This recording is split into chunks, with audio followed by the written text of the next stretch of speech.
Hello, എല്ലാവർക്കും എൻ്റെ വീഡിയോയിലേക്ക് സ്വാഗതം. ഇൻഡിപെൻഡൻസിന് ശേഷമുള്ള കേരളത്തെക്കുറിച്ചാണ് എൻ്റെ ഇന്നത്തെ വീഡിയോ. ഇന്ത്യയുടെ ഭാഗമായ ഇന്നത്തെ കേരളത്തിൻ്റെ ആദ്യ വർഷങ്ങളിലെ പ്രധാനപ്പെട്ട സംഭവം പാർട്ടിസിപ്പേറ്ററി ഡെമോക്രസി ആണ്.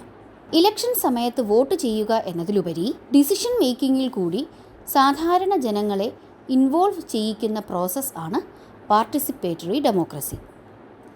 ഈ ടേം കേരളത്തെ മാത്രം ഉദ്ദേശിച്ച് ഉപയോഗിക്കുന്ന ഒന്നല്ല, ഇവിടെയും ഉണ്ടായിരുന്നു എന്ന് മാത്രം. 1957 ഇലക്ഷനിൽ കമ്മ്യൂണിസ്റ്റ് ലെഡ് ഗവൺമെൻറ് നിലവിൽ വന്നു. അവർ അനവധി സോഷ്യൽ മൂവ്മെൻറ്റ്സും അതുവഴി പാർട്ടിസിപ്പേറ്ററി ഡെമോക്രസിയും എൻകറേജ് ചെയ്തു. 1996 9ാമത് 5 ഇയർ പ്ലാൻ ആണ് പാർട്ടിസിപ്പേറ്ററി ഡെമോക്രസിയെ കേരളത്തിൽ പ്രോമിനൻ്റ് ആകാൻ സഹായിച്ചത്. അത് decentralisation and people's plan campaign വഴിയാണ് സാധിച്ചത്. പ്ലാനിംഗ് എന്ന പ്രോസസ്സ് ഡീസെൻട്രലൈസ് ചെയ്യുക എന്നതായിരുന്നു അതിൻ്റെ ലക്ഷ്യം. അതുവഴി ലോക്കൽ സെൽഫ് ഗവൺമെൻറ്റുകളെ എംപവർ ചെയ്യുക എന്നതും. അങ്ങനെ കമ്മ്യൂണിറ്റി ലെഡ് ഡെവലപ്മെൻറ്റ് പ്രോഗ്രാംസ് ഇവിടെ വന്നു. അടുത്തതായി ഇൻഡിപെൻഡൻസിന് ശേഷം ഉണ്ടായ ചില പ്രധാന ലാൻഡ് റിഫോംസ് നോക്കാം. പ്ലീസ് നോട്ട്, പ്രധാനപ്പെട്ട ചിലത് മാത്രമാണ് ഇവിടെ കാണിച്ചിട്ടുള്ളത്. ഇതിൽ മിക്കതും കൊണ്ടുവന്നത് EMS നമ്പൂതിരിപ്പാട് ലീഡ് ചെയ്ത ആദ്യത്തെ കമ്മ്യൂണിസ്റ്റ് ഗവൺമെൻറ് ആണ്. അതിനു മുമ്പ് തിരുക്കൊച്ചി കൊണ്ടുവന്നത് ചുരുക്കത്തിലൊന്ന് നോക്കാം. 1955 3 ആക്ട്സ് നിലവിൽ വന്നു. Travancore Cochin prevention of eviction of കുടികിടപ്പുകാർസ് ആക്ട്, പഴയ ജന്മി സിസ്റ്റത്തിലെ കുടിയാന്മാരെ പ്രൊട്ടക്റ്റ് ചെയ്യുന്നത്. പിന്നെ കാനം ടെനൻസി ആക്ട്, കൊച്ചിയിലെ കാനം കുടിയാന്മാർക്ക് വേണ്ടി കൊണ്ടുവന്നത്. അതുപോലെ ഇടവക റൈറ്റ്സ് അക്വിസിഷൻ ആക്ട്, ഫ്യൂഡൽ എസ്റ്റേറ്റ്സിൻ്റെ ഭരണം ഗവൺമെൻറ്റിൻ്റെ കീഴിലേക്ക് കൊണ്ടുവന്ന ആക്ട്. പിന്നീട് 1956 Travancore Cochin compensation for tenants improvements act വന്നു. എവിക്ഷൻ ഫേസ് ചെയ്യുന്ന ടെനൻസിൻ്റെ കോമ്പൻസേഷൻ സംബന്ധിക്കുന്നത്. ഈ ആക്ട് 1958 യൂണിഫോം സ്റ്റേറ്റ് ലോ കൊണ്ടുവരാനായി റീപ്ലേസ് ചെയ്തു. 1960 കേരള അഗ്രേറിയൻ റിലേഷൻസ് ആക്ട് നിലവിൽ വന്നു. 1961 ജന്മിക്കരം പേയ്മെൻറ്റ് അബോളിഷ്മെൻറ്റ് ആക്ട് 3. എന്നാൽ ഏറ്റവും ഇമ്പോർട്ടൻ്റ് ആൻഡ് ഇംപാക്ട്ഫുൾ ആയ ലാൻഡ് റിഫോം 1963 വന്ന കേരള ലാൻഡ് റിഫോംസ് ആക്ട് ആണ്. ഒരുപാട് നിയമങ്ങൾ അടങ്ങുന്ന വലിയൊരു ആക്റ്റായിരുന്നു അത്.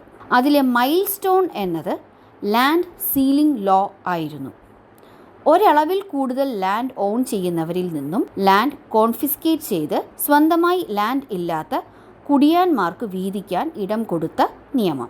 EMSൻ്റെ കാലത്ത് വന്ന ഈ നിയമം കൊണ്ടുവന്നവർ സ്വന്തം ലാൻഡ് ബന്ധുക്കൾക്ക് വീതിച്ച് സേഫ് ആക്കിയിരുന്നു എന്ന ക്രിറ്റിസിസവും ഫേസ് ചെയ്തിരുന്നു. അടുത്തതായി കേരള മോഡൽ ഡെവലപ്മെൻറ്റ് എന്താണെന്ന് നോക്കാം. കേരള മോഡൽ എന്ന ടേം കോയിൻ ചെയ്തത് 1970s തുടക്കത്തിൽ KN രാജ് എന്ന എക്കണോമിസ്റ്റ് ആണ്. അദ്ദേഹം തിരുവനന്തപുരത്ത് centre for development studies establish ചെയ്ത വ്യക്തിയാണ്. ഇനി കേരള മോഡൽ എന്താണ് എന്ന് വെച്ചാൽ കേരളത്തിലെ ഗവൺമെൻറ്റും ആൾക്കാരും ഒന്നിച്ച് നാട്ടുകാരുടെ ബെറ്റർമെൻറ്റിനായി അഡോപ്റ്റ് ചെയ്യുന്ന സെറ്റ് ഓഫ് പ്രാക്ടീസസ് ആണ്.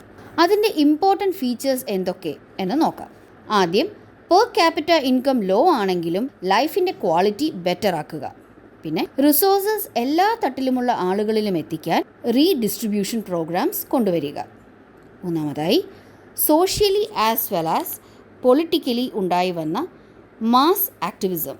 And we can see that ഇതെല്ലാം നേരത്തെ ഡിസ്കസ് ചെയ്ത പാർട്ടിസിപ്പേറ്ററി ഡെമോക്രസിയുമായി ഇൻ ലൈൻ ആണ്. ഇനി ഇത് ഫേസ് ചെയ്ത ക്രിറ്റിസിസംസ് എന്തെല്ലാമെന്ന് നോക്കാം. സഫിഷ്യൻറ്റ് എംപ്ലോയ്മെൻറ്റ് ഓപ്പർച്യൂണിറ്റീസ് പ്രൊവൈഡ് ചെയ്യാൻ സാധിക്കാത്തതിനാൽ ജോലി തേടി ഫോറിനിൽ പോകാൻ ഒരുപാട് പേർ ഫോഴ്സ്ഡായി. ഇതിനായി ഇൻഫ്രാസ്ട്രക്ചർ ഉണ്ടാക്കാൻ വാങ്ങിയ കടങ്ങൾ എക്കണോമിക് ഇൻസ്റ്റബിലിറ്റി കൊണ്ടുവന്നു. സോഷ്യൽ ആക്ടിവിസത്തിന് ശേഷവും ഗവൺമെൻറ്റിലെ സ്ത്രീ സാന്നിധ്യം നന്നേ കുറഞ്ഞു തന്നെ ഇരുന്നു. വേക്കൻ്റ് ആയ വലിയ ബിൽഡിങ്ങുകൾ ബാക്കിയായി. അടുത്തതായി ദളിത് മൂവ്മെൻറ്റ്സ് ചുരുക്കത്തിലൊന്ന് നോക്കാം. ഇൻഡിപെൻഡൻസിന് മുമ്പ് 19th സെഞ്ച്വറിയുടെ അവസാനം അയ്യങ്കാളി, പൊയ്കയിലപ്പച്ചൻ തുടങ്ങിയവർ ഇതിൽ പ്രവർത്തിച്ചു. ഇൻഡിപെൻഡൻസിന് ശേഷം കമ്മ്യൂണിസ്റ്റ് പാർട്ടിക്കുള്ളിൽ ഐഡിയോളജിക്കൽ കോൺഫ്ലിക്ട്സ് ഉണ്ടായപ്പോൾ അപ്പച്ചി എന്നറിയപ്പെട്ടിരുന്ന സഭാരാജ് തിരുമേനിയായിരുന്നു ഉയർന്നു കേട്ടിരുന്ന ദളിത് ശബ്ദം. 1960s 70s caste based conflicts, ധാരാളം organisations and reorganisation of caste structure എന്നിവ സംഭവിച്ചു. 1970s കേരളത്തിൽ നക്സൽ മൂവ്മെൻറ്റ്സ് വർദ്ധിച്ചു. അതിന് കാസ്റ്റ് ഇഷ്യൂവിനെ പൊളിറ്റിസൈസ് ചെയ്യാൻ മാത്രമേ സാധിച്ചുള്ളൂ. 1980s ഡോക്ടർ BR അംബേദ്കറുടെ ഐഡിയോളജീസിൻ്റെ ബേസിസിൽ CDAN അഥവാ socially educationally and economically depressed Indian natives എന്ന ഓർഗനൈസേഷൻ തുടങ്ങി. ദളിതരുടേതായി മാത്രം ദളിത് വോയിസ്, ഫൈനൽ കോൾ പോലുള്ള മാഗസിൻസ് തുടങ്ങി. പതുക്കെ ദളിതർക്കിടയിൽ ഒരു ഇൻ്റലക്ച്വൽ മിഡിൽ ക്ലാസ് ഉണ്ടായി വന്നു. 1990s socially as well as culturally Dalit based struggles and interventions നടന്നു. ഇനി 2000 ശേഷം കേരളത്തിൽ നടന്ന പ്രധാനപ്പെട്ട ലാൻഡ് സ്ട്രഗിൾസ് ഒന്ന് നോക്കാം. ആദ്യമായി ചെങ്ങറ സമരം.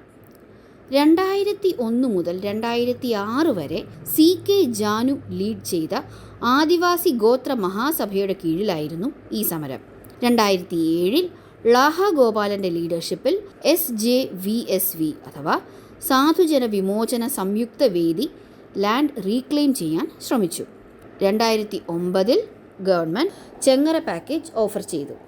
എങ്കിലും താമസിക്കാനോ ഫാമിംഗ് ചെയ്യാനോ സാധിക്കില്ല എന്ന കാരണം കാണിച്ച് സമരക്കാർ അത് ഡിക്ലൈൻ ചെയ്തു. 2011 ഈ സമരത്തിൻ്റെ സെക്കൻഡ് ഫേസ് തുടങ്ങി. 2024 വോട്ടേഴ്സ് ലിസ്റ്റിൽ ഇവിടുത്തെ 2000-ഓളം പേർ ഉൾപ്പെട്ടിരുന്നില്ല. ഇന്നും സൊല്യൂഷനിൽ എത്തിയിട്ടില്ലാത്ത ഒരു സമരമാണ് ഇത്. 2003 മുത്തങ്ങ സമരം മരണങ്ങളിലേക്കും വഴിവെച്ചു എന്നതിന് ഇൻഫമസ് ആണ്. CK ജാനു ലീഡ് ചെയ്ത ആദിവാസി ഗോത്ര മഹാസഭ നടത്തിയ ഈ സമരത്തിൽ ഫെബ്രുവരി 19, 2003 ഒരു പോലീസുകാരൻ്റെ ഉൾപ്പെടെ 2 മരണങ്ങളാണ് സംഭവിച്ചത്. പിന്നീട് ആദിവാസി ദളിത് മുന്നേറ്റ സമിതിയുടെ കീഴിൽ 2012 തുടങ്ങിയ സമരമാണ് അരിപ്പ സമരം. സമാധാനപരമായ പാസീവ് റെസിസ്റ്റൻസ് രീതിയിൽ ഇന്നും മുന്നോട്ടു പോകുന്ന ഒന്നാണ് അത്. ഇതുപോലെയുള്ള മറ്റൊന്നാണ് ആറളം ട്രൈബൽ റീഹാബിലിറ്റേഷൻ സ്ട്രഗിൾ. ചുരുക്കത്തിൽ പറ്റിക്കലിന് ഇരകളായി ഡിസ്പ്ലേസ്മെൻറ്റ് ഫേസ് ചെയ്യുന്ന ഇൻഡിജിനസ് പീപ്പിൾ ഇന്നും സോൾവ് ചെയ്യാൻ പറ്റിയിട്ടില്ലാത്ത ഒരു ഇഷ്യൂ. ഇൻഡിജിനസ് പീപ്പിളിനെ സംബന്ധിക്കുന്നതല്ലെങ്കിലും കേരളത്തിൽ ഇന്ന് വാർത്തയിൽ ഏറ്റവും സജീവമായിട്ടുള്ള ഒരു ലാൻഡ് സ്ട്രഗിൾ ആണ് മുനമ്പം ഇഷ്യൂ. അടുത്ത ടോപ്പിക് മൈഗ്രൻ്റ് ലേബർ. കണക്കുകൾ പ്രകാരം 2001 2011 ഇടയിൽ മറ്റ് സ്റ്റേറ്റ്സിൽ നിന്നുമുള്ള കേരളത്തിലെ ഡൊമസ്റ്റിക് മൈഗ്രൻസിൻ്റെ എണ്ണം 4.5 lakhs to 6.5 lakhs ആണ്. 2017-18 വർഷങ്ങളിലെ 80% അതായത് 31 ലക്ഷത്തോളം വരുന്ന മൈഗ്രൻസ് ടെമ്പററി ആൻഡ് സീസണൽ ആയിരുന്നു. ലോങ് ടേം ആയി കേരളത്തിൽ താമസിക്കുന്ന മൈഗ്രൻസിൽ 50% ഫാമിലിയുമായാണ് ഇവിടെ താമസിക്കുന്നത്. ഏറ്റവും അധികം ഇത്തരം മൈഗ്രൻസ് ഉള്ളത് എറണാകുളത്താണ്. അവർ കൂടുതലായും വർക്ക് ചെയ്യുന്നത് കൺസ്ട്രക്ഷൻ, മാനുഫാക്ചറിങ്, അഗ്രികൾച്ചർ, ഹോട്ടൽ എന്നീ മേഖലകളിലാണ്. അവരുടെ ലൈഫ് സ്റ്റൈൽ പൊതുവെ പുവർ, ക്ലസ്റ്റേർഡ് ആൻഡ് അൺഹൈജീനിക് ആണ്. ഇത് പറയുമ്പോൾ വിട്ടുപോകാൻ പാടില്ലാത്ത ഒരു കാര്യം കൂടിയുണ്ട്. ഇത്തരം ജോലികൾക്കായി കേരളത്തിൽ നിന്നും വിദേശത്ത് പോകുന്നതും വളരെ കോമൺ ആണ്. ഇതോടുകൂടി ഇന്നത്തെ ടോപ്പിക് ഇവിടെ അവസാനിക്കുന്നു. ഈ ടോപ്പിക് ഹെൽപ്ഫുള്ളായി എന്ന് തോന്നുന്നുവെങ്കിൽ ലൈക്ക് ചെയ്യുക. Please subscribe for more of my videos. Thank you.